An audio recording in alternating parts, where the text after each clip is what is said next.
വേദന മാറാൻ വേദന സംഹാരികൾ വിഴുങ്ങുന്ന ഒരവസ്ഥയിലാണ് നമ്മളിന്ന്. എന്നാൽ അല്പം കറിയുപ്പ് ചുവന്നുള്ളിയുമായി മിക്സ് ചെയ്ത് കഴിച്ചാൽ ശാരീരിക വേദനകളെല്ലാം തന്നെ പമ്പ കടക്കും. വയറുവേദനയ്ക്ക് ഏറ്റവും പറ്റിയ ഒറ്റമൂലിയാണ് ഇത്. ചുവന്നുള്ളി അരച്ച് കഴിക്കുന്നത് മൂത്രതടസ്സം ഇല്ലാതാക്കാൻ സഹായിക്കും. മാത്രമല്ല, മൂത്രച്ചൂടുകൊണ്ട് പൊറുതിമുട്ടുന്നവർക്കും ആശ്വാസമാണ് ഇത്. ആർത്തവ സംബന്ധമായ നടുവേദന മാറ്റുന്നതിന് വളരെയധികം സഹായകമാണ്.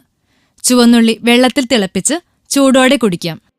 രക്താർശസ്സിന് ചുവന്നുള്ളി ചെറുതായി അരിഞ്ഞ് പാലിൽ കാച്ചി കഴിച്ചാൽ രക്തസ്രാവം നിലയ്ക്കുന്നതാണ്. കൊളസ്ട്രോളിനെ നിലയ്ക്ക് നിർത്താനും ചുവന്നുള്ളി ഉപയോഗിക്കാം. ചുവന്നുള്ളിയും നാരങ്ങനീരും ചേർത്ത് കഴിക്കാം. വാതസംബന്ധമായ വേദനയും മറ്റും മാറാൻ ചുവന്നുള്ളി നീരും കടുകെണ്ണയും മിക്സ് ചെയ്ത് പുരട്ടുന്നത് നല്ലതാണ്. വിഷജന്തുക്കളുടെ ആക്രമണത്തിൽ നിന്ന് രക്ഷ നേടാനും ചുവന്നുള്ളി ഫലപ്രദമാണ്.